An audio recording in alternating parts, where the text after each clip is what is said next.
Le DMS Show. C'est quand même le fun de vous voir encore ensemble à travers toutes ces années. On va bientôt se marier, je crois.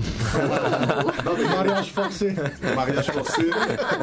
Il y a une constance. Et ça, je trouve que c'est quelque chose qui manque beaucoup dans le game. Et encore une fois, I really love that.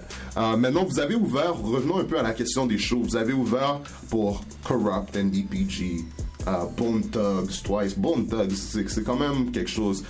Freeway, Lafwin, Deluxe, Booba en plus, je l'avais même pas sur ma liste.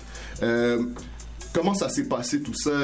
Peut-être pas rentrer dans les détails parce qu'on veut pas dire aux autres comment faire, right? On veut préserver nos secrets industriels. C'est quelque chose que j'avais sur le cœur depuis un bout là, par rapport au show à Montréal. Tu sais, dans le temps, nous, quand on a commencé, là, il y a deux époques. À l'époque, dans le temps, c'était comment ça fonctionnait pour les shows, c'est que le groupe ou le rappeur qui faisait le plus de bruit durant l'année, qui faisait le plus qui prenait le plus de work, mais c'est les autres qui faisaient les premières parties des shows. Donc nous, ça nous poussait à comment ça, les autres ils ouvrent tout le temps, fait qu'on mettait plus de work, tout ça, puis au bout du compte, oui, c'était payant.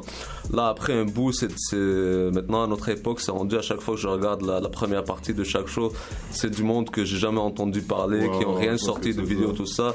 Alors le monde maintenant, comment ça fonctionne, c'est que tu achètes ta première partie. Donc non seulement tu n'es pas payé pour faire ton show en tant qu'artiste, tant que tu vends tes 50 billets, donc tu travailles comme promoteur.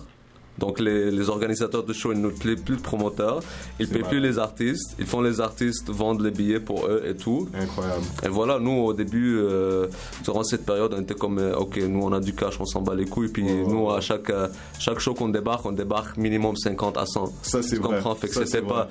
Mais après un bout, c'est pas question de l'argent, c'est le principe, tu comprends. C'est quand on nous demande de, mais il faut que tu vendes des billets, alors que moi automatiquement quand je fais un show, c'est sûr je le promote. Je suis gagnant aussi s'il y a du monde à mon show. Mais là, la façon de demander, il t'impose des conditions pour faire la première. Mais écoute, mec, moi j'ai fait ma part dans le rap game, tu comprends? Exactement. Tu me dis pas comment gérer mes affaires et tout ça.